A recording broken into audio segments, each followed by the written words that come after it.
बिस्मिल्लाहिर्रहमानिर्रहीम। अस्सलाम वालेकुम। आज हम अपने किचन में बनाएंगे बहुत ही मज़े के बेसन मसाला टोस्ट, जो कि हमने बेसन के साथ बनाने हैं, ब्रेड स्लाइस के साथ बनाने हैं। तो जो शाम की चाय के साथ अगर आप बनाएंगे तो बहुत ही शाम की चाय का लुत्फ़ जो है दुबाला हो जाएगा। और बहुत अगर आपको मेरी वीडियो अच्छी लगती है तो रेड सब्सक्राइब का बटन दबाएँ, साथ दिए गए बेल बटन को दबाकर ऑल को क्लिक करें ताकि मेरी हर आने वाली वीडियो आपको मिल जाए। और हाँ, अगर आपको मेरी वीडियो पसंद आती है तो लाइक कर दें। कि हमने बेसन के साथ बनाने हैं, ब्रेड स्लाइस के साथ बनाने हैं। तो जो शाम की चाय के साथ अगर आप बनाएंगे तो बहुत ही शाम की चाय का लुत्फ़ जो है दुबाला हो जाएगा और बहुत मज़े का ये लगता है। तो मैं आपको बताती हूँ कि इसको बनाने के लिए हमें क्या क्या चीज़ें चाहिए। सबसे पहले तो हमने क्या लेना है, बेसन हमने 1 कप लिया है, अच्छा सा छान लिया है। उसके अलावा हमें चाहिए ये चावल का आटा 1 टेबल स्पून, बारीक पिसा होना चाहिए। वैसे तो ये अवेलेबल होता है मार्केट में भी, अगर आपके पास नहीं है तो आप घर पर इजीली इसको बना सकते हैं। चावल को धोकर खुश्क कर लें और फिर उसे ग्राइंडर में ग्राइंड कर लें, चावल का आटा आराम से बन जाएगा। ये स्लाइस चाहिए हमें 4 से 6। और ये हमें चाहिए शिमला मिर्च हमने लेनी है दरमियानी, उसको बारीक काट लेना है। ये हरी मिर्च 3 से 4 लेनी है, उसको भी बारीक काट लेना है। प्याज हमने मीडियम साइज़ की ली थी, उसको भी हमने हाफ़ लिया है। और अगर आप चाहें तो फुल भी ले सकते हैं, लेकिन छोटी प्याज तो ये हमने बारीक काट लिया। हरा धनिया हमने आधी गट्टी लिया, उसको भी बारीक काट लिया। टमाटर हमने एक छोटा लिया, उसको भी बारीक काट लिया। तो सबसे पहले हमने क्या करना है कि एक बाउल लेना है और बाउल में हमें ये सारी चीज़ें जो हैं ये ऐड कर देनी है। हरी मिर्ची, टमाटर, प्याज, हरा धनिया,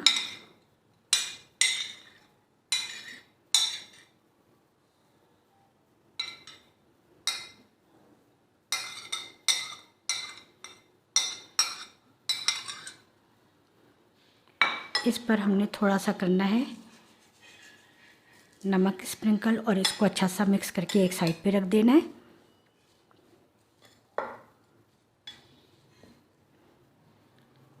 ये हो गया तैयार। अब हमने क्या करना है कि एक बाउल लेना है, उसमें हमने डालना है ये बेसन, ये चावल का आटा, थोड़ा सा हमने इसमें भी नमक ऐड करना है अपने टेस्ट के मुताबिक। ये लाल मिर्च पाउडर इसमें ऐड करना है और इसको हमने अच्छा सा घोल लेना है। अब हमने इसमें ये हमने सौंठ 1/4 टीस्पून और ये अजवाइन 1/2 टीस्पून ली है।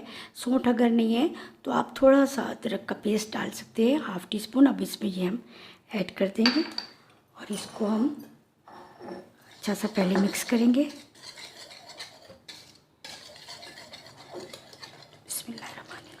फिर थोड़ा थोड़ा पानी डालते हुए हम इसको, बहुत ज़्यादा हमने इसको पतला नहीं करना, अच्छा सा हमने बनाना है मिक्सचर इसका।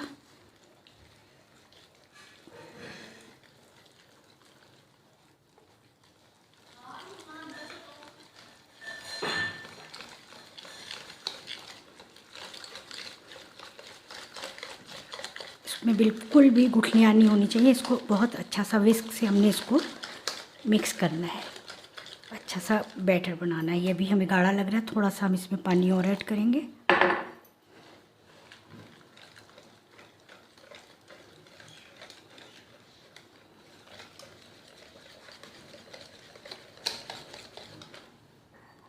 थोड़ा सा पानी हम और ऐड करेंगे।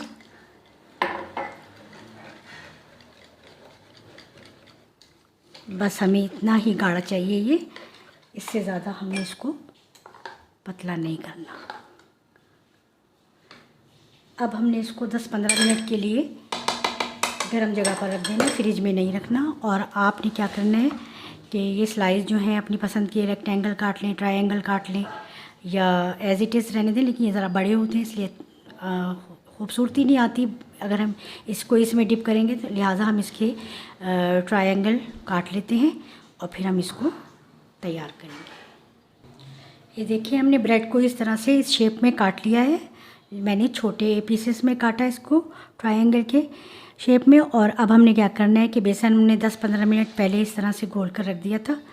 अब हमने ये जो मिक्सचर है सब्जियों का, ये हमने इसमें ऐड करना है और इसको अच्छा सा करना है मिक्स। ऑयल हमने गरम करने के लिए दरमियानी आंच पर रखा हुआ है, गरम हो गया है। और अब हम इसको तैयार करते हैं। ऑयल देखिए माशाल्लाह तकरीबन तैयार हो गया है। मैं थोड़ा सा इसको चेक करती हूँ। ये बिल्कुल रेडी है। अब हमें क्या करना है कि ये हमने इसका बैटर जो है बनाया है वेजिटेबल और बेसन का, हमने इसमें ये इस तरह से डिप करना है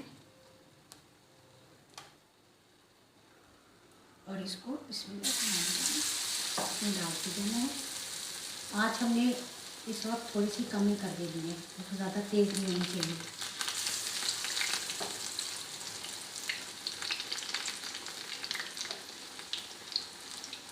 वेजिटेबल को ऐड करना है इसके ऊपर।